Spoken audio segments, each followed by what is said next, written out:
Wisdom tooth extraction एक common surgical procedure होता है जिसमें आपके मुंह में मौजूद विजडम टूथ को बाहर निकाला जाता है।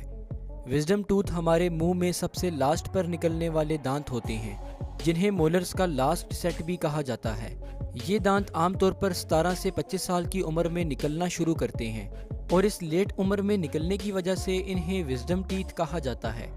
क्योंकि ये दांत जवानी की उम्र में निकलते हैं, इसलिए ज़्यादातर केसेस में हमारे मुंह में इन दांतों के लिए स्पेस अवेलेबल नहीं होती, जिसकी वजह से कुछ लोगों में ये दांत निकलते वक्त बहुत ज़्यादा पेन और स्वेलिंग कॉज करते हैं और बाज़ औक़ात पस जमा होने का भी ख़तरा रहता है। इसलिए ऐसे लोगों में विजडम टीथ को बाहर निकालने की रिकमेंडेशन दी जाती है।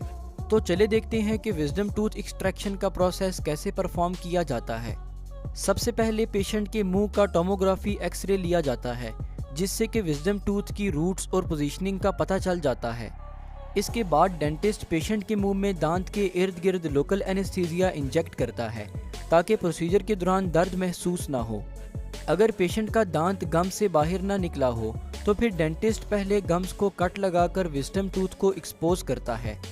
इसके बाद डेंटल इक्विपमेंट्स की मदद से विजडम टूथ को 2 पार्ट्स में काटा जाता है और फिर एलिवेटर इंस्ट्रूमेंट की मदद से दांत को बाहर निकाला जाता है और बाज़ औक़ात दांत को खींच के बाहर निकालने के लिए मेटल ट्वीज़र्स की भी हेल्प ली जाती है।